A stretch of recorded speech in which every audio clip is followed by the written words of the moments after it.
Hi everyone, स्वागत है आपका अचीवर्स ऑनलाइन क्लासेस में। और भाई हम पेपर कर रहे हैं 2024 वाला पीजीटी हिस्ट्री लेवल जो आपका थर्ड है उसका पेपर डिस्कस किया था। 110 तक हमने क्वेश्चन कंप्लीट कर लिए थे और अभी हम नेक्स्ट करते हैं। पहला क्वेश्चन आपका रहेगा 111 क्वेश्चन है। 110 तक हमने लास्ट क्लास में अच्छे से कंप्लीट कर लिए थे विद एक्सप्लेनेशन। ठीक है, तो अभी हम देखते हैं 111वां क्वेश्चन जो आपका रहेगा। ये क्या था? क्वेश्चन क्या पूछा गया? किसने कहा धन निष्कासन सभी बुराइयों की बुराई है? मतलब जो धन का निष्कासन हो रहा है, भारत से जो धन जा रहा है, पूरा लूटपाट जो मचा रहे अंग्रेज, तो ये उसके बारे में डिस्कशन हो रहा है। और क्या कहा जा रहा है कि धन निष्कासन सभी बुराइयों की बुराई है। Who said drain of wealth is evil of all evils, बुराइयों की बुराई। तो ये स्टेटमेंट किसके द्वारा दी गई है? M G Ranade, Dadabhai Naoroji, R C Dutt, A R Desai. तो ये जो खास बात कही गई है वो दादा भाई नौरोजी के द्वारा कही गई है। ठीक है, poverty and un British rule इनकी बुक का नाम है। उस बुक में इन्होंने स्पेशली ये बात कही गई है कि जो धन है उसका जो निष्कासन है बहुत ज्यादा भारत से किया जा रहा है। और क्या कहते हैं कि वो सभी बुराइयों की बुराई है। अब धन निष्कासन के बारे में सबने अपनी अलग अलग स्टेटमेंट दी है। धन निष्कासन मतलब ये भारत है और ये आपका इंग्लैंड है। ठीक है, अंग्रेज जो है भारत में रह रहे हैं, भारत में अपना शासन कर रहे हैं और हर तरीके से, चाहे वो कृषि के तरीकों से, कृषि में उन्होंने अपनी तरीके से जैसे स्थायी बंदोबस्त लगाया, महालवाड़ी, रेतवाड़ी, ये सारी व्यवस्था लागू की कि जितना ज्यादा धन टैक्स खरीद सके और यहाँ इंग्लैंड पहुंचाया जाए। व्यापार आपने देखा, इन्होंने कच्चा माल खरीदा, फिर तैयार माल को भारत भेजा। तो हर अलग अलग तरीके से टैक्स, अलग अलग तरह के टैक्स लिए। तो सारे के सारा हर तरीका से धन जो कहाँ जा रहा है वो इंग्लैंड में जा रहा है। तो ये सभी बुराइयों की बुराई है, इसके बारे में कहा है। किसने कहा? दादा भाई नौरोजी ने कहा। ठीक है, एमजी रानाडे जो रहे हैं इन्होंने भी 1872 में एक स्टेटमेंट दी थी। ये जो बात कही गई है दादा भाई नौरोजी ने, ये अपनी book poverty and un British rule में कहा है। 2 मई 1867 को ये बुक थी, उसमें लिखा है इसने, पूरा धन निष्कासन के बारे में चर्चा की है। ठीक है, ऐसे ही 1872 है उसमें रानाडे ने क्या कहा है? 1872 में रानाडे ने कहा है कि जो भारत का धन है ना, टोटल धन, उसका 1/3 जो हिस्सा है वो कहाँ पे जा रहा है? इंग्लैंड में जा रहा है। मतलब भारत के टोटल आय का हिस्सा, तिहाई हिस्सा इंग्लैंड के अंदर जा रहा है। ये स्टेटमेंट किसने दी है? रानाडे ने दी है। R C Dutt, economics of history जो बुक रही है इसकी, उसमें आरसी दत्त ने क्या कहा है कि जो भारत का धन है वो एक तरह से कहते हैं ना बहता हुआ घाव है। इंग्लैंड जो भारत से धन ले जा रहे हैं एक बहते हुए घाव की तरह, क्योंकि घाव क्या, वो शांत नहीं होता, कभी भी बहता ही रहता है, मतलब धन जो है लूटा ही जा रहा है। तो बहता हुआ घाव की जो स्टेटमेंट है वो किसने दी है? आरसी दत्त ने दी है। नादिर शाह के आक्रमण से भी बुरा बताया कि नादिर शाह ने तो अटैक किया, एक बार अटैक किया, लूटपाट करके चला गया, पर ये उससे भी बुरा क्योंकि तो बार बार अटैक करे, बार बार लूट रहे भारत को। तो ये स्टेटमेंट किसने दी है? आरसी दत्त ने दी है। तो मेन आपको क्या याद रखना है कि धन निष्कासन का बुराइयों की बुराई वाला सिद्धांत किसने दिया है? दादा भाई नौरोजी ने। नेक्स्ट चलते हैं नेक्स्ट क्वेश्चन पर। सूची 1 को सूची 2 से सुमेलित करना है और जो नीचे दिए गए हैं इनको ध्यान से देखिए। सोम प्रकाश, इंडियन मिरर, युगांतर, नेटिव ओपिनियन। जो सोम प्रकाश है ये ईश्वर चंद्र विद्यासागर की है। किसकी है? ईश्वर चंद्र विद्यासागर की। तो एक किसके साथ जा रहा है? थर्ड पॉइंट के साथ। तो ए थर्ड इसमें भी है, थर्ड इसमें भी है, तो आप पहले इन दोनों को कट कर दीजिए। इन दो में से आपको मिलान करना है। ठीक है, उसके बाद जो आपका युगांतर है, ये सभी को पता है युगांतर किसकी है? वारिंदर घोष की है। सी का जो आईवी जहां जा रहा है, सी का आईवी कहाँ जा रहा है? इसके साथ, तो आप इसके साथ जाइएगा। फिर जो बचे है इंडियन मिरर जो है आपका देवेंद्र नाथ टैगोर है, और जो आपका नेटिव ओपिनियन है वी एन मांडलिक है। तो इसका जो राइट आंसर जाएगा आपका फर्स्ट जाएगा। ठीक है, सोम प्रकाश रटी रटाई है, ईश्वर चंद्र विद्यासागर, मैंने वो वाले पॉइंट आपको पहले हाईलाइट किए जो अक्सर सभी को याद रहते हैं, क्योंकि जो युगांतर है वो वारिंदर घोष की है। बचा कौन? इंडियन मिरर और नेटिव ओपिनियन, वो खुद पे खुद मैच हो गए। नेक्स्ट चलते हैं। क्वेश्चन नंबर आपका 113 है। एक स्टेटमेंट दी गई है। क्या स्टेटमेंट दी गई है कि जो स्थायी बंदोबस्त है, ठीक है, परमानेंट जो सेटलमेंट है वो दुखदाई व भारी भूल थी, ये किसने कहा है? परमानेंट सेटलमेंट जो है, स्थायी व्यवस्था जो लागू की थी, बंदोबस्त कॉर्नवालिस ने शुरू किया था, इसके बारे में ये दुखदाई और भारी भूल है, किसने कहा? तो ये किसने कहा था? टी आर होम्स ने कहा था। क्योंकि स्थायी बंदोबस्त में जमींदार जितना ज्यादा हो सके पैसा लूट रहे थे, आम लोग जो किसान हैं उन पर बहुत ज्यादा अत्याचार किया जा रहा था, इस वजह से इस स्टेटमेंट को दिया गया था टी आर होम्स के द्वारा। क्वेश्चन नंबर 114, ब्रिटिश बोअर संघर्ष में बोरों का नेतृत्व किसने किया था? ब्रिटिश और बोर के बीच लड़ाई हुई थी, संघर्ष हुआ था।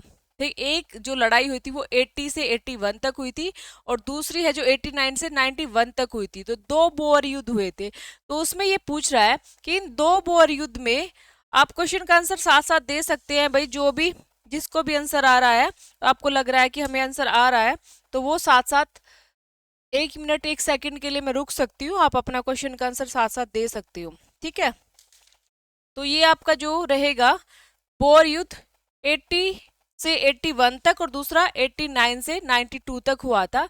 तो ये पूछा जा रहा है आपसे कि भाई ब्रिटिश बोर संघर्ष में बोरों का नेतृत्व किसने किया था?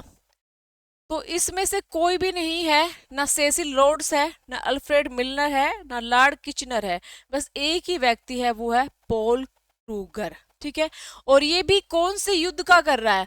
ब्रिटिश बोर, दो युद्ध हुए थे ना, दो युद्ध में से कौन से युद्ध का कर रहा है? ये दूसरे वाले युद्ध का नेतृत्व कर रहा है। ठीक है, दूसरे वाले युद्ध का। जो पहले वाले युद्ध में था वो पिट जेबर्ट था। दो युद्ध हुए थे।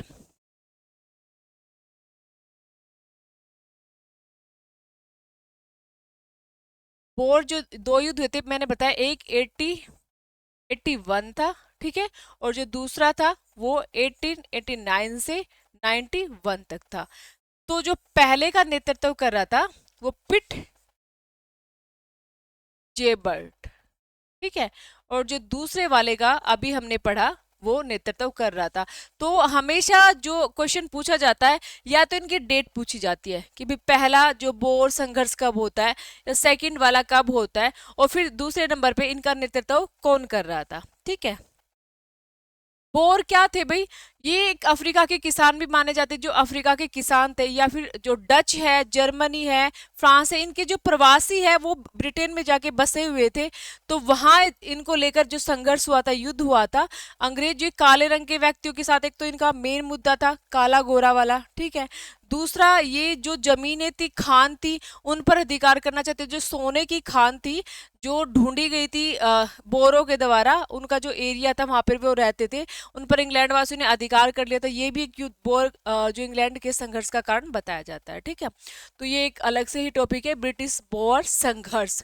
दो बोर संघर्ष हुए थे, जिसमें एक का, सेकंड वाले का पॉल क्रूगर नेतृत्व कर रहा है, और जो फर्स्ट वाले का वो पिट जोबर्ट कर रहा है। ठीक है, और दूसरे वाले में लुइस बोथा एक व्यक्ति भी था, दूसरे वाले में एक व्यक्ति और था, लुइस बोथा, ये दोनों व्यक्ति साथ में थे, पॉल क्रूगर और लुइस बोथा। ठीक है, ये चीजें याद रखनी। नेक्स्ट चलते हैं 115, जापान में टोक्यो विश्वविद्यालय में स्थापना किस वर्ष हुई थी? तो जो जापान में टोक्यो विश्वविद्यालय की स्थापना पूछी है, विश्वविद्यालय, बहुत ही बार ये क्वेश्चन पूछा जाता है कि जापान टॉपिक इंपॉर्टेंट है, जापान और चीन दोनों को बहुत अच्छे से पढ़ना है, जापान और चीन के बारे में। तो जापान में टोक्यो विश्वविद्यालय की जो स्थापना 1877 में हुई थी। नेक्स्ट है, अब भाई डेट दी गई है और संधिया दी गई है, आपको मिलान करना है। बहुत बार पढ़ी है आप, जब पढ़ते हैं तो इन संधियों के बारे में बहुत बार पढ़ते हैं। सबसे फेमस सी संधि है इलाहाबाद की संधि। इलाहाबाद की संधि कब होती है? बक्सर के युद्ध के बाद होती है। बक्सर का युद्ध 1764 में, और जो इलाहाबाद की संधि होती है वो 1765 में होती है। और इलाहाबाद की संधि भी दो बार होती है, मतलब एक नहीं, दो लोगों के साथ होती है। देखो, एक होती है 12 अगस्त को 1665, ठीक है, और एक होती है आपकी 16 अगस्त को। तो दो संधियां होती है आपकी। पहली संधि जो किसके बीच होती है, अंग्रेज और शाह आलम के बीच होती है। शाह आलम, ये कौन था, मुगल शासक, मुगल शासक। और जो दूसरी संधि होती है वो अंग्रेज और सुजाऊ दौला के बीच होती है। सुजाऊ दौला, ये सुजाऊ दौला कौन था, ये अवध का शासक था। ठीक है, तो पूरी डिटेल इसके बारे में और पूरी डिटेल इसके बारे में क्या क्या संधियों में हुआ था उनको आपको जरूर पढ़ना है, यहाँ से एग्जाम में क्वेश्चन आता है। ठीक है, तो मैंने सॉरी 1765, यहाँ पे 1765 ये आपको याद रखना है। तो सीधी संधि आपको याद आ गई, कहाँ पे है आपका, पहली संधि इलाहाबाद की वो रही 1765 में। दूसरा, ये जो मद्रास की संधि है और मंगलोर की संधि है और श्रीरंगपट्टनम की संधि है, ये जो तीनों संधियां ये कब होती है, किसके साथ होती है, ये अंग्रेज और मैसूर के जब युद्ध चलते हैं तो आंगल मैसूर युद्ध होते हैं, पहला दूसरा तीसरा, ये तीनों युद्धों में बाद होने वाली संधि है। तो सबसे पहले नंबर पे हुई थी मद्रास की, ठीक है, उसके बाद मंगलोर की, उसके बाद श्रीरंगपट्टनम की। तो आपको जाना है अपनी संधियों के साथ। इलाहाबाद की संधि आप 1765 में चले गए, ठीक है, उसके बाद श्रीरंगपट्टनम की संधि जो आप जाओगे, श्रीरंगपट्टनम की संधि वो आपका 1792 में। तो ये दो फेमस संधि है, इन्हीं से आपका क्वेश्चन का मेल हो जाएगा। देखिए इलाहाबाद की संधि 1765, तो ए का जो ऑप्शन मिलेगा सेकंड, ए का सेकंड ऑप्शन मिलेगा, ए का सेकंड ऑप्शन है इसके अंदर और इसके अंदर, तो आप इन दोनों को कट कर दीजिए। उसके बाद डी का जो रहेगा फर्स्ट ऑप्शन, डी का फर्स्ट ऑप्शन दोनों में ही है भाई, इसमें भी है इसमें भी है। आपके लिए अब कंफ्यूजन क्या कर दिया, इन दोनों संधियों को, बंगलोर की और मद्रास की संधियों को आपको ध्यान रखना है।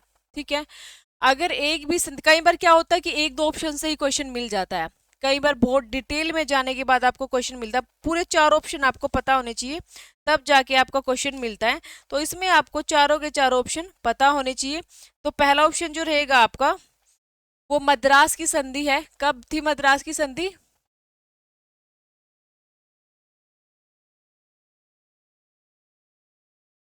मद्रास की संधि 69 में, क्योंकि जो प्रथम आंग्ल मैसूर युद्ध हुआ था वो 1767 से 69 तक रहा था। ठीक है, मंगलोर का जो युद्ध जो इस सेकंड वाला रहा था ये 1780 से 84 तक रहा था। ठीक है, तो संधि 84 में थी। और अब कैसे याद करोगे, मद्रास, मद्रास को लेकर हमेशा झगड़े करते रहते हैं। मद्रास, द्रास वाला जो साउंड आ रहा वो पहले आंग्ल युद्ध में था, मंगलोर वाला था सेकंड में, श्रीरंगपट्टनम सभी को पता है कि वो तीसरे वाला, श्रीरंगपट्टनम की जो संधि हुई थी वो तीसरे में हुई थी। किसके बीच, कानवालिस और टीपू सुल्तान के बीच हुई थी, जिसमें टीपू की हार हुई थी और काफी कुछ उसको गंवाना पड़ा था, तो वो श्रीरंगपट्टनम की संधि थी। ठीक है, जो 1790 से 92 में हुआ था, तो ये 92 वाली थी। ठीक है, इनको क्या करना आपको, आंगल मैसूर युद्ध के सारे युद्ध की डेट और संधियों की डेट आपको पता होनी चाहिए। ऐसे ही सिख में भी आंगल सिख युद्ध, आंगल मराठा युद्ध, इन सब के युद्धों की डेट और संधि आपको पता होनी चाहिए। एग्जाम में मोस्टली क्वेश्चन वहीं से आए हुए हैं, आपने देखे हैं 2-3 क्वेश्चन वहीं से आए हुए हैं, संधि और युद्ध की डेट्स जो है। ठीक है, और कौन सी संधि हुई वो भी आपको याद होनी चाहिए। तो आपका जो ऑप्शन जा रहा है वो जा रहा है किसके साथ, इलाहाबाद की संधि 1765, मद्रास की संधि 1700, अब ये नहीं, सेकंड लास्ट वाला ऑप्शन जा रहा है भैया आपका, लास्ट वाला ऑप्शन। ठीक है, तो राइट आंसर जो आपका जा रहा है वो ये वाला जा रहा है। ठीक है, तो ये पॉइंट आपको याद रखने हैं कि इलाहाबाद की संधि 1765 में, एक 12 अगस्त को, एक 16 अगस्त को। ठीक है, मद्रास की संधि 1769 में हुई थी, ये पहले आंग्ल मैसूर युद्ध हैदर अली के साथ होती है। सेकंड है जोसेफ स्मिथ भी था, कर्नल वुड भी था अंग्रेजों की तरफ से। थर्ड वाली जो थी वो मंगलोर है, मंगलोर मतलब सेकंड आंग्ल युद्ध था, इसमें थर्ड है वैसे सेकंड बार अंगल मैसूर युद्ध बोला जाएगा इसको। ये इसमें हैदर अली भी है, टीपू भी है, ठीक है। और उसमें जो उस तरफ से है आपका, अंग्रेजों की तरफ से, वो मार्क्ड नहीं है, जिसको कहते हैं ना कि भाई इसके बारे में कार्नवालिस ने कहा था कि तो सब कुछ गवा देगा, सब कुछ खो देगा, वो मैकार्टनी के बारे में बोला था। फिर उसके बाद जो फोर्थ वाला इसमें है वो क्या है भाई, श्रीरंगपट्टनम। वैसे ये आंग्ल मैसूर युद्ध में थर्ड युद्ध है, इसमें कार्नवालिस और टीपू के बीच ही संधि होती है। तो राइट आंसर आपका जा रहा है लास्ट वाला। तो हर संधि को, हर युद्ध को बहुत ध्यान से पढ़ना आपको। किस संधि के द्वारा द्वितीय अफीम युद्ध समाप्त हुआ था? कौन सी संधि थी जिसके द्वारा द्वितीय अफीम युद्ध समाप्त हुआ था? आपको पता है 2 अफीम युद्ध हुए थे, दोनों ही इंपॉर्टेंट है। एक तो 1839 में हुआ था और 42 तक चला था, एक 56 से 60 तक चला था, ठीक है। तो देखिए ये युद्ध बहुत बार पूछे जाते हैं, बहुत बार। अफीम युद्ध,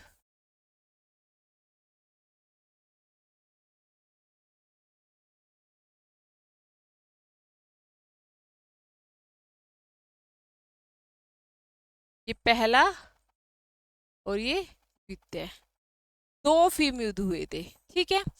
दोनों अफीम युद्धों में संधि हुई थी। पहले अफीम में नानकिंग की संधि हुई थी, ठीक है। और जो दूसरा अफीम युद्ध था ना, उसमें 2 संधि हुई थी, एक तो बीजिंग या पिकिंग की संधि और एक तित्सिन की संधि। तो जो लास्ट संधि है ना, समाप्त हुआ माना जाना कब होता है? जब लास्ट संधि होती है, जब युद्ध रुक जाता है, तो उसी के हिसाब से माना जाता है ना। बाकी हुई तो ये भी सेकंड में थी, हुई ये भी सेकंड में थी, तो आप कॉमन सेंस लगा सकते हो। सेकंड नंबर पे जब पहली संधि से वो सेटिस्फाइड नहीं हुए थे, फिर दोबारा उनकी डिमांड आई थी, तो दोबारा डिमांड आने के बाद जो संधि हुई थी वो कौन सी थी? तित्सिन की थी, ठीक है। तो इसका जो राइट आंसर है तित्सिन है, ठीक है। तो पहली संधि में जो होती है वो नानकिंग के युद्ध में, पहली संधि नानकिंग की होती है फर्स्ट युद्ध में। द्वितीय अफीम युद्ध में पूछा जाए तो बीजिंग की संधि और तित्सिन की संधि, पर मेन जो एक पूछी गई है वो तित्सिन की संधि है, ठीक है। और एक है व्यामप्याओ की संधि, ये किसके बीच होती है? फ्रांस और चीन के बीच होती है। इस इनका अपना एक वाणिज्य व्यापार से रिलेटेड संधि हुई थी, वो किसके? फ्रांस और चीन के बीच में होती है। तो इसका जो राइट आंसर है वो तित्सिन की संधि है। तो ये चीन वाले टॉपिक से पूछा गया है और अफीम युद्ध के बारे में डिस्कस किया गया है। यूरोपीय सामंतवाद में राजा द्वारा सामंतों को दी जाने वाली भूमि को क्या कहा जाता है? होमेज, फी, फिडेलिटी, एलोडियम। बहुत ही मतलब कॉमन सा क्वेश्चन है, आप पढ़ते हो तो सीधा आता है आपका फीफ। सामंतवाद में राजा द्वारा, जैसे हमने सल्तनत काल में इक्ता व्यवस्था पढ़ी है, ठीक है, मनसबदारी व्यवस्था ही पढ़ी है, ऐसे ही ये जो यूरोप में है ये फीप कहलाती है। जो राजा है, राजा, राजा को युद्ध में सेना चाहिए, पैसा चाहिए, तो वो एक जमीन का टुकड़ा, जमीन दे देता था, किसको? सामंत को, जिसको क्या कहा गया? फीप कहा गया। इसके बदले फिर वो राजा को जो भी सैनिक है, जो भी सुविधाएं वो उपलब्ध करा देते युद्ध के समय। तो राइट आंसर है फीप। नेक्स्ट क्वेश्चन है, हायरोग्राफिक लिपि किससे संबंधित है? हायरोग्राफिक लिपि एक तरह से चित्रात्मक लिपि को बोला गया है, ठीक है। और ये लिपि हमने कहाँ पढ़ी है? ये हड़प्पा सिविलाइजेशन है उसमें भी पढ़ी है। हायरोग्राफिक लिपि जो है चित्रात्मक लिपि है। वैसे इसमें आंसर जाता है मिस्र, राइट आंसर मिस्र है, ठीक है। रोम, रोम है, मेसोपोटामिया है, यूनान है, इनमें लेटिन, इसमें लेटिन है, इसमें ग्रीक है, ज्यादातर जो लिखा होता है। मेसोपोटामिया में आपने पढ़ा है क्यूनिफॉर्म, क्या था? क्यूनिफॉर्म। जो आपकी किलाक्सर लिपि है वो मेसोपोटामिया से मिली है, ये भी पूछा जाता है बहुत बार। जो वो एक मिट्टी की तख्ती बनाते थे, गीली मिट्टी पर लिखते थे, फिर उसको सुखाते थे, तो उस लिपि को क्या बोला गया? क्यूनिफॉर्म या किलाक्सर लिपि बोला गया है, ठीक है। वो है मेसोपोटामिया में। वैसे इसमें जो लैंग्वेज आई थी पहले सुमेरियन थी, अक्कादी थी, अरमाइक थी, वो वाली। बाकी लिपि के बारे में पूछा जाए तो क्यूनिफॉर्म या आपकी कीलाक्षर है। यहाँ पे है हाइरोग्राफिक या चित्राक्षर लिपि है। मानव के प्रारंभिक, क्वेश्चन को ध्यान से पढ़ो। मानव जो है उसका प्रारंभिक काल है,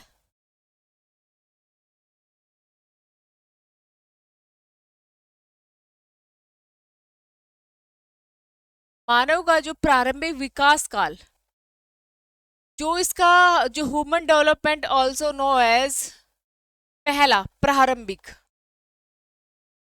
ठीक है। इसमें क्या कहा गया है कि किस टाइम को जाना जाता है, जो इसका प्रारंभिक काल है वो किस टाइम को जाना जाता है। प्राग ऐतिहासिक काल, प्री हिस्ट्री, हिमयुग, पाषाण काल, धातु युग। देखो प्रारंभिक पूछा गया ना, तो प्रारंभिक में ये धातु युग नहीं आ रहा आपका, पाषाण काल आता है आपका, ठीक है, जो आपकी प्री हिस्ट्री है उसमें पाषाण काल आता है आपका। पर आपसे पूछा गया स्पेशल विकास काल, प्रारंभिक विकास काल, तो भाई पाषाण काल में एक स्पेशल नवपाषाण को तो नहीं देखा है ना, क्योंकि नवपाषाण काल में थोड़ी थोड़ी डेवलपमेंट होनी शुरू हो जाती है। फिर आप पूरे प्रागैतिहासिक काल को ही क्लिक करोगे, तो इसका जो राइट आंसर है प्रागैतिहासिक काल। थोड़ा सा कंफ्यूजन वाला क्वेश्चन था ये, क्योंकि बच्चे कभी पाषाण काल के साथ जाने की सोचेंगे, कभी धातु युग के साथ, तो थोड़ा सा समझने पे डिपेंड करता है। देखिए सिंध का राजा, अभी आपका जो मेडिवल हिस्ट्री शुरू होती है, बिल्कुल स्टार्ट होती है, वहीं से क्वेश्चन पूछा गया है। जब मोहम्मद बिन कासिम का भारत पर अटैक होता है, अरब आक्रमण जिसको बोलते हैं, सिंध के राजा दाहिर और मोहम्मद बिन कासिम के मध्य लड़े गए प्रसिद्ध युद्ध में नाम बताइए। जो उस पर अटैक कर रहा है, उन युद्धों को रावर का युद्ध, ब्राह्मणवाद का युद्ध, बहुत सारे युद्धों के बारे में बोला जाता है, पर स्पेशल एक नाम आपसे पूछा गया है कि सिंध के राजा दाहिर और मोहम्मद बिन कासिम की जो मेन लड़ाई हुई थी ना, वो कहाँ पे हुई थी। देखिए सेहवान, अरोर, रावर, ब्राह्मणवाद, ये सारे के सारे सिंध के एक क्षेत्र है, ठीक है। जैसे सिंध, यहाँ पे सेवान था, यहाँ पे अरोड़ था, यहाँ ब्राह्मणवाद था, यहाँ रावर था, ऐसे करके ये सारे उसके एरियाज है। तो आपसे पूछा गया कि इन उसके बीच जो मेन लड़ाई हुई वो कहाँ हुई थी, तो वो रावर में हुई, ठीक है। जो आपका मोहम्मद बिन कासिम है और जो राजा दाहिर है, राजा दाहिर जो लड़ता हुआ मारा गया था ना, वो रावर में मारा गया था, ठीक है। तो उसको रावर का युद्ध भी बोला जाता है। बाद में जब इसकी मृत्यु हो गई थी, तो उस पूरी सिचुएशन को, युद्ध को जो संभाल रही थी वो उसकी पत्नी ने संभाला था, ठीक है। सेहवान में इसका भाई जो था ना दाहिर का, इसका जो भाई था वो युद्ध करता हुआ मारा गया था। ब्राह्मणवाद में इसका जो पुत्र था ना राजा दाहिर का, उस पुत्र ने यहाँ पे इस्लाम धर्म स्वीकार कर लिया था। बाद में जिस इनके जाने के बाद वापस से उसने अपना धर्म चेंज कर लिया था। आरोर जो थी वो सिंध की राजधानी थी। एग्जाम में जो इसका आंसर को दोनों को ही माना गया है, पर मेन जो इसका है वो रावर है, रावर। समझ रहे हैं ना, सेहवान, अरोर, रावर, ब्राह्मणवाद, ये एरिया है वहां के सिंध के, ठीक है। आपसे पूछा गया कि किस युद्ध को राजा दाहिर और मोहम्मद के बीच की लड़ाई की युद्ध, मेन लड़ाई माना गया है, तो लड़ाई तो भी सेहवान में भी हुई थी, लड़ाई ब्राह्मणवाद में भी हुई थी, लड़ाई रावर में भी हुई थी, पर मेन दाहिर के साथ जो मारा गया था लड़ते हुए, वो रावर में मारा गया था। तो राइट आंसर इसका रावर। निम्न में से कौन सा भवन फतेहपुर सीकरी में स्थित नहीं है, नहीं पूछा गया आपसे। पंचमहल, जोधा भाई का जो महल है, जहांगीरी महल है, तुर्की सुल्ताना की कोठी है।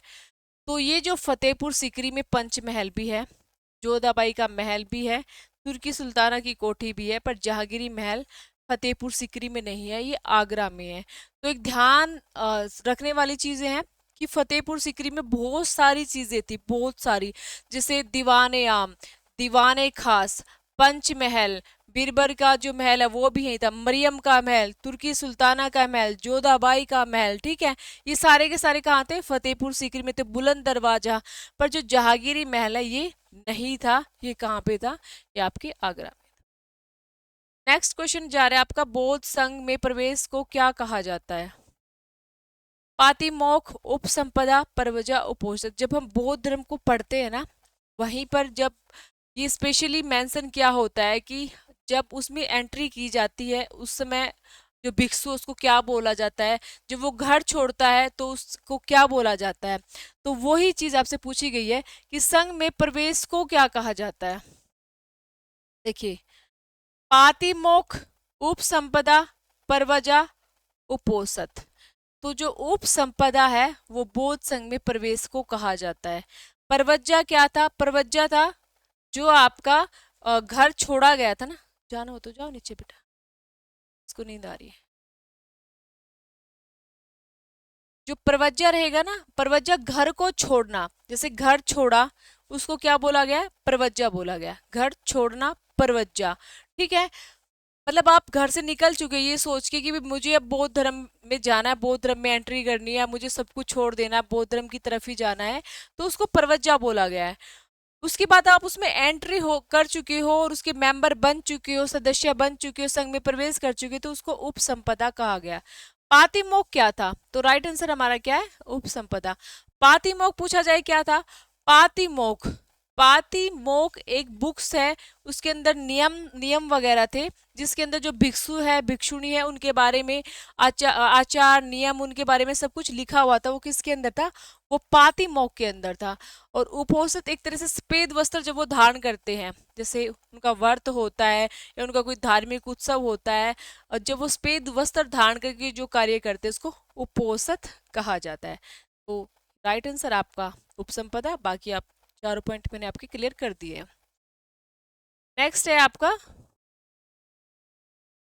निम्न में से किसने कहा वीर सिंह देवचरित एवं, किसने वीर सिंह देवचरित एवं जहांगीर जस चंद्रिका की रचना की है? भाई चार चार आपको कवि दिए गए हैं, ये पूछा गया कि किसने वीर सिंह देवचरित, जो वीर सिंह बुंदेला था उसके बारे में लिखी गई बुक है वीर सिंह देवचरित, और जो जहांगीर है उसके बारे में जहांगीर जस चंद्रिका लिखी गई है। तो वो किसने लिखा है?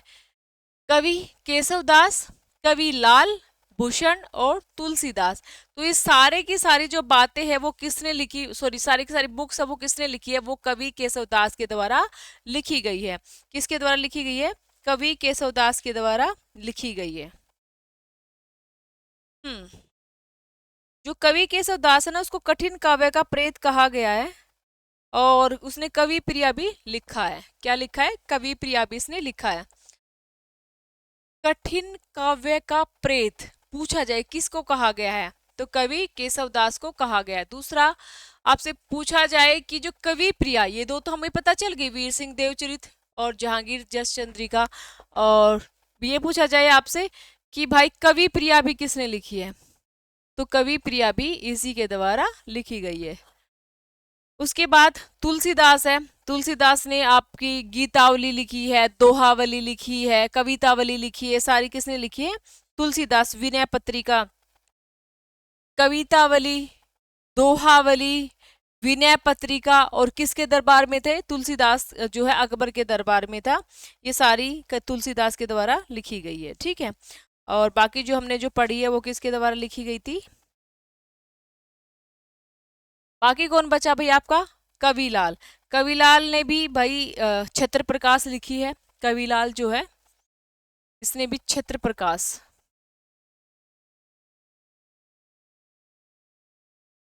ये छत्रसाल के जो दरबार में था, और उसने छत्र प्रकाश लिखी है। जो बुंदेलखंड का राजा था ना छत्रसाल, उसके दरबार में था, तो इसकी जो बुक का नाम है वो छत्र प्रकाश था। तुलसीदास हमने पढ़ ही लिया, दोहावली, गीतावली, कवितावली, विनय पत्रिका, ये सारी आपकी तुलसीदास की थी। बचे हैं भूषण। भूषण ने लिखा है शिवा बावनी या छत्रसाल। ये शिवाजी के दरबार में थे, और जो बुंदेलखंड के छत्रसाल है उनके बारे में भी लिखा है इसने। मेन इसकी जो लिखी शिवा बावनी, शिवा पावनी, शिवाजी के बारे में। दूसरी छत्रसाल। ये हो गया चारों के बारे में। नेक्स्ट है, मेन इसका आंसर है कवि केशवदास। एक सद विप्रा बहुधा वेदंती, सीधी स्टेटमेंट है भाई, ये किसके अंदर है? ऋग्वेद के अंदर है। ये स्टेटमेंट ऋग्वेद के अंदर है। ये बहुत सारी जो बातें हमें याद ही करनी पड़ती है कि ऋग्वेद में है, ये यजुर्वेद में है, कि ये सामवेद में है। नेक्स्ट है, निम्नलिखित में से किस शासक के ग्रामीण प्रशासन का विवरण उत्तर मेरूर अभिलेख में मिलता? बहुत बार ये क्वेश्चन पूछा गया है भाई। उत्तर मेरू अभिलेख किसका है और किसके बारे में लिखा गया है? तो ये जो सारा कहानी है, सारा ये प्रांतक प्रथम के बारे में है। ये चोल शासक था। चोल शासक ने स्पेशली, चोल शासक के जो ग्रामीण प्रशासन की जो जानकारी है वो प्रांतक प्रथम के द्वारा दी गई। उत्तर मेरू अभिलेख में इसके बारे में जानकारी मिलती है। ये नरसिंह वर्मन प्रथम है, पुलकेशिन द्वितीय है, महेंद्र वर्मन प्रथम है। ये पल्लव शासक है भाई। ये पुलकेशिन द्वितीय आपका चालुक्य शासक है, वातापी का चालुक्य है, और ये आपका चोल शासक है।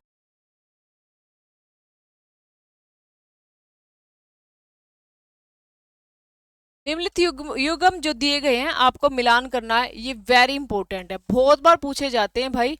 आपको जो 16 के 16 याद करने हैं, उनकी कैपिटल याद करनी है, बहुत ध्यान से इनको, ये हर बार पूछा जाता है आपसे। ठीक है, तो सुरसेन, चेदी, पंचाल, अंग।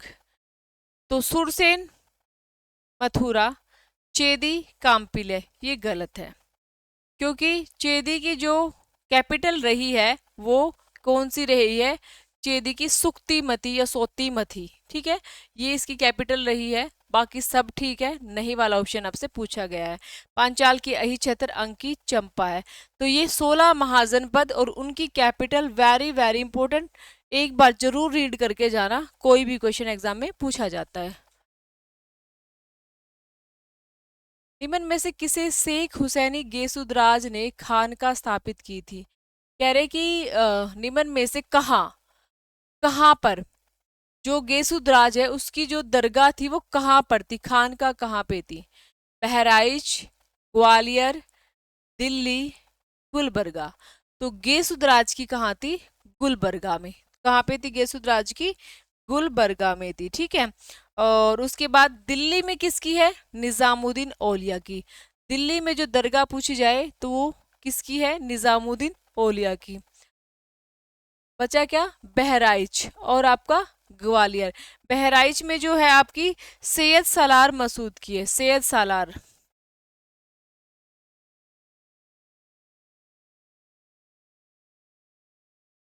किसमें है? बहराइच में। ठीक है, दिल्ली में औलिया, औलिया की भी है, बख्तियार काकी की भी दिल्ली में ही है। ठीक है, गुलबर्गा में आपके गेसू दराज की है, और ग्वालियर में आपका जो कादरी सिलसिले का एक संत थे, सूफी संत थे, कादरी सिलसिले के मोहम्मद गौस। क्या थे? मोहम्मद गौस।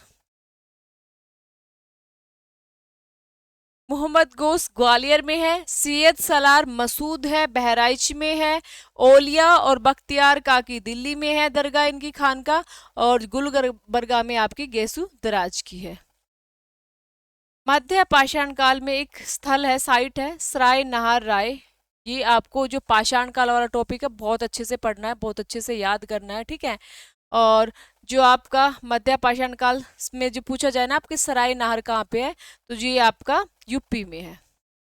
तो राइट आंसर आपका जाएगा उत्तर प्रदेश।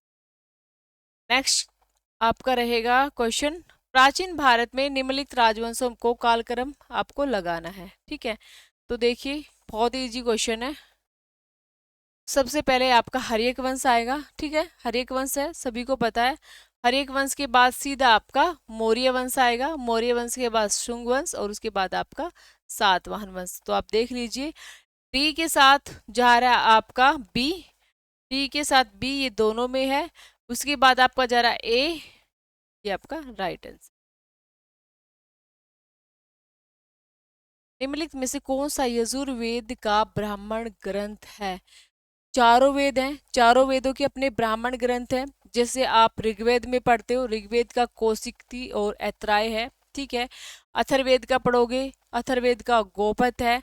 उसके बाद नेक्स्ट कौन सा बचता है आपका?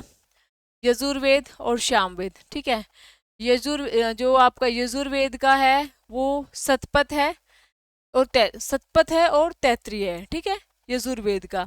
और आपका जो सामवेद है उसका जो जैमिनीय सामवेद का, जिसको षड्विश वगैरह भी बोला जाता है, तो वो किसकी है? आपका जैमिनीय सामवेद का। तो आपसे पूछा क्या गया है कि निम्नलिखित में से कौन सा यजुर्वेद का ब्राह्मण ग्रंथ है? तो यजुर्वेद का है सतपथ,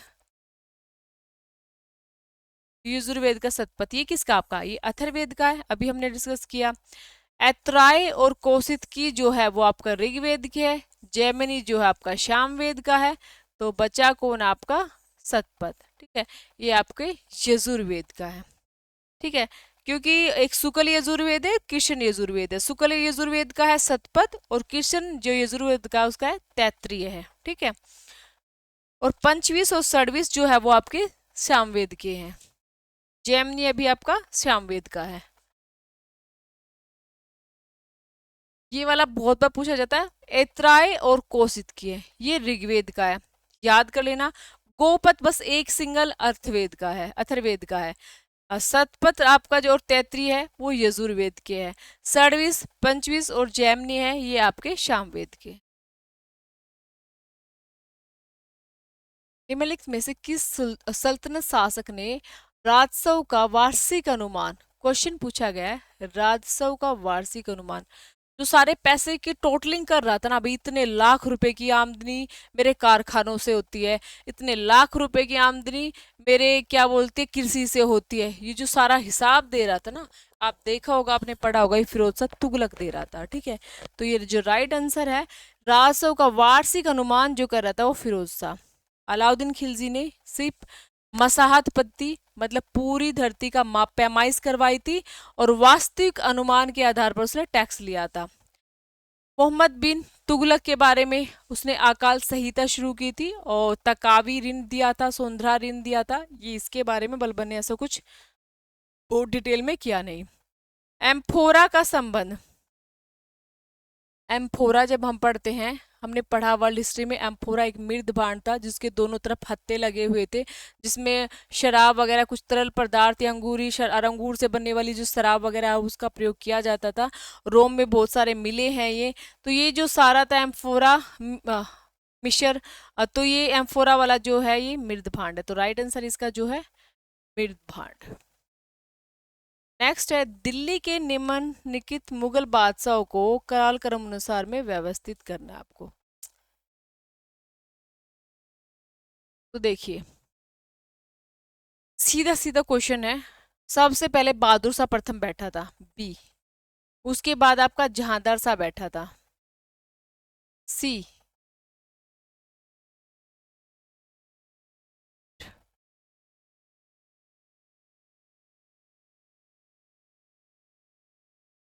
जहांदार शाह के बाद आपका फ्रुक्सियर बैठा था। ठीक है, फ्रुक्सियर, तो आपका क्या रहेगा, पहला बी, सी, ए और फिर आपका D, B C A D, तो ये आपका राइट आंसर है।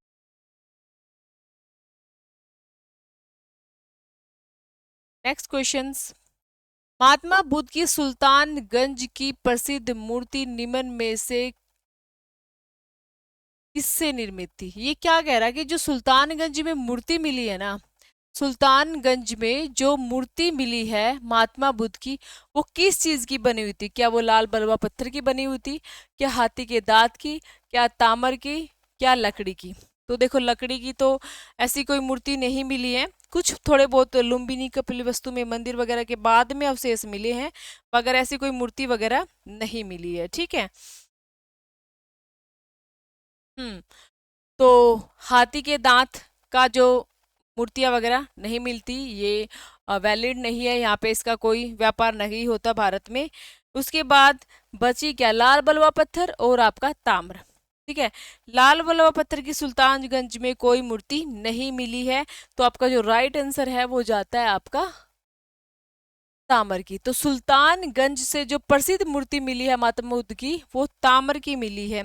लाल बलुआ पत्थर की भी कभी पूछी जाए तो यूपी से, मथुरा से और बोध गया से, यूपी से, मथुरा से और बोध गया से, यहाँ से लाल बलुआ पत्थर की मूर्तियां जरूर मिली है। ताम्र की जो मिली है वो सुल्तानगंज से मिली, तो राइट आंसर इसका 3 है। निम्नलिखित अधिकारियों में से कौन सा अधिकारी अलाउद्दीन खिलजी की बाजार नियंत्रण नीति से संबंधित नहीं है। तो आपको पता है कि जो अलाउद्दीन खिलजी की बाजार नियंत्रण प्रणाली है वो बहुत फेमस मानी जाती है, और जो बाजार नियंत्रण प्रणाली में पूछा गया कि कौन कौन इससे संबंधित है, या एक पूछा गया कौन सा नहीं है, तो दीवाने रियासत ये बिल्कुल है। दीवाने रियासती तो वो सारे कार्य को संभालता था जो बाजार के व्यापारी होते थे, जो व्यक्ति होते थे, जो कीमतों को अप डाउन करते थे, उनको कंट्रोल करना, कीमतों को कंट्रोल करने का सबसे मेन कार्य इसी का था। फरीदे मंडी और सहना मंडी ये दोनों मंडियों के प्रधान थे, ये भी थे। मुस्तौफी ए मुमालिक ये नहीं था, ये तो लेखा परीक्षक था, इसका बाजार से कोई रोल नहीं था, तो राइट आंसर है आपका मुस्तौफी मुमालिक, ये बाजार से संबंध नहीं रखता था। निम्नलिखित शासकों में से किस शासक ने बृहदेश्वर मंदिर का निर्माण करवाया। वृद्धेश्वर मंदिर या राज राजेश्वर मंदिर भी इसको कहते हैं, राज राजेश्वर मंदिर। तो ये जो इसका आंसर जाएगा वो राज राज प्रथम जाएगा। तो राज राज प्रथम का जो मंदिर ने बनवाया इसने वृद्धेश्वर या राजेश्वर मंदिर भी इसको बोला गया है।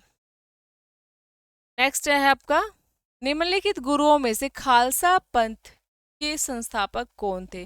भाई ये वाला टॉपिक बहुत इंपॉर्टेंट है, आपको सारे सिख गुरु, फिर तेग बहादुर के बारे में, सारी की सारी मिसलें, जितनी मिसलें हैं उनके बारे में अच्छे से पढ़ना है, रणजीत सिंह के बारे में अच्छे से पढ़ना है, सारे के सारे आपके आंगल जो सिख युद्ध है वो बहुत इंपॉर्टेंट है, उनके बारे में पूछा जाता है। ये पूरा डिटेल में आपको पढ़ना है। तो इसका जो राइट आंसर है गुरु गोविंद सिंह, ठीक है। उसके बाद निम्न में से किस अभिलेख से स्थापित होता है कि इस अभिलेख से स्थापित होता है कि हर्ष ने वल्लभी शासक ध्रुवसेन सेकंड को परास्त किया था।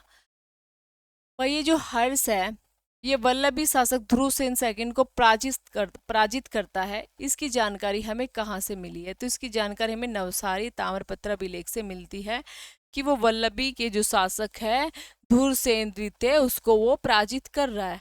ऐहोल अभिलेख से हमें किसकी जानकारी मिलती है? पुलकेशिन द्वितीय और हर्ष के बीच जो युद्ध होता है उसकी जानकारी ऐहोल अभिलेख से होती है।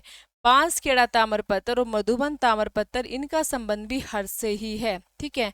बांसखेड़ा ताम्रपत्र में एकमात्र ऐसा ताम्रपत्र अभिलेख है जहां पर हर्ष के सिग्नेचर पाए जाते हैं। एक राजनीति के बारे में पाया जाएगा, प्रशासन के बारे में पाया जाता, पर मेन जो मुद्दा है जो पूछा जाए कि कौन सा ताम्रपत्र या अभिलेख है जहां पर हर्ष के सिग्नेचर पाए गए हैं, तो वो बांसखेड़ा में पाए जाते हैं। तो ये भी काफी इंपॉर्टेंट है, ठीक है। उसके बाद ये बांसखेड़ा वाला कहाँ पे? यूपी में है। मधुबन ताम्रपत्र ये जो बिहार के मऊ जिले से मिला है, इसमें भी इसके सैन्य अभियान के बारे में काफी जानकारी मिलती है। तो ये मधुबन ताम्रपत्र भी इससे रिलेटेड है। बांसखेड़ा वाले जो है इसमें भूमि का दान, इसमें भी भूमि के दान के बारे में पता चलता है, ठीक है। सिग्नेचर वाली जो बात है वो मेन बांसखेड़ा वाले में है। किस स्थल पर R37 बहुत इंपॉर्टेंट और बहुत बार आया हुआ क्वेश्चन है कि R37 कब्रिस्तान कहाँ पे मिला है? R37 जो है वो हड़प्पा में मिला है। तो ये हड़प्पा वाला टॉपिक अच्छे से, सारी साइटें अच्छे से पढ़नी होती है। मध्यकालीन भारत में बयाना किस उत्पादन के लिए प्रसिद्ध है? तो बयाना नील के जो उत्पादन है उसके लिए बयाना प्रसिद्ध है। नेक्स्ट चलते हैं हम, दंती दुर्ग ने किस चालुक्य नरेश को पराजित किया और महाराष्ट्र में राष्ट्रकूट शासन की शुरुआत की? तो राष्ट्रकूट शासन का जो संस्थापक पूछा जाए तो वो पता चल रहा है आपको कौन है? दंती दुर्ग। तो फिर दंती दुर्ग है राष्ट्रकूट। तो इन्होंने पहले किसका शासन समाप्त किया था? तो चालुक्य शासकों को समाप्त किया था। और चालुक्य कौन अंतिम शासक था? तो कीर्तिवर्मन द्वितीय था। कीर्तिवर्मन सेकंड है, इसको पहले इसका एंड किया, ठीक है। एंड करने के बाद फिर इसने राष्ट्रकूट शासन की जो है स्थापना की है, संस्थापक था दंती दुर्ग। निम्न में से किसने अवंती पर विजय की? तो बहुत बार आता है। अजात शत्रु नहीं कर पाया, कोशिश की, अजात शत्रु नहीं कर, बिंबिसार ने ऐसी कभी कोशिश नहीं की। अवंती का जो तो उसके फ्रेंड थे, अच्छा आना जाना था, इसने वहां पे तो वैद्य भी भेजा था अपने दोस्त को ठीक करने के लिए, तो इसने तो नहीं कोशिश की। हाँ, अजात शत्रु ने कोशिश की थी, नहीं हो पाया। और जो शिशुनाग है वो कर पाया। तो अवंती की जो विजय है वो शिशुनाग के द्वारा की गई थी। उसके बाद किस प्रतिहार शासक के शासनकाल में प्रसिद्ध ग्रंथ कुव्यमाला की रचना की? तो गुज्जर प्रतिहार शासक था वत्सराज। वत्सराज के काल में था उद्योतन सूरी। उद्योतन सूरी ने जो है लिखी थी कुव्यमाला। तो ये राइट आंसर है वत्सराज। विजयनगर साम्राज्य के शासक कृष्ण देव राय निम्नलिखित में से किस वंश के थे? तो वो तुलु वंश का था। पहला वंश संगम वंश, सेकंड वंश सुलु वंश, थर्ड वंश तुलु वंश, फोर्थ वंश अरेबिडु। बहुत बार ये सीरीज में लगाने भी आ जाते हैं। तो आपसे कृष्ण देव राय पूछा है तो वो तुलु वंश से है। निम्न में से किस गुप्त शासक ने श्रीलंका के शासक मेघवर्मन से, हाँ, श्रीलंका के शासक मेघवर्मन ने गया में बौद्ध मंदिर निर्माण करने की अनुमति मांगी थी? कौन सा शासक था उस टाइम पर जब मेघवर्मन, ये श्रीलंका का शासक है, ये बौद्ध धर्म को मानता था। उसने कहा कि भाई मुझे भी यहाँ मंदिर निर्माण करने की अनुमति दे दी जाए। तो वो कुमारगुप्त से इसने मांगी थी, सॉरी समुद्रगुप्त से मांगी थी। नेक्स्ट है, महोबा विजय के बाद पृथ्वीराज चौहान ने वहां के अधिकारी किसे बनाया था? बैटल ऑफ महोबा, ठीक है। बैटल ऑफ महोबा, जिसमें पृथ्वीराज चौहान ने वहां पर विजय प्राप्त की थी, ठीक है। पृथ्वीराज चौहान ने वहां पे विजय प्राप्त की थी। तो जो शासक था वो चंदेल शासक परमाल था, या परमादी देवता। चंदेल शासक परमाल के साथ इसका युद्ध हुआ था। किसका युद्ध हुआ था? पृथ्वीराज चौहान का। इसने बैटल ऑफ महोबा में महोबा को विजय कर लिया था, और वहां पे पंजुन राय को, जो इसका सेनापति था, वहां का अधिकारी बना दिया था। शिवाजी के अष्टप्रधान प्रशासन में उसने जो प्रधान नियुक्त किए हुए थे प्रशासन संभालने के लिए। तो उसमें एक व्यक्ति था दबीर या सुमंत, उसको दबीर भी बोलते थे, सुमंत भी बोलते थे।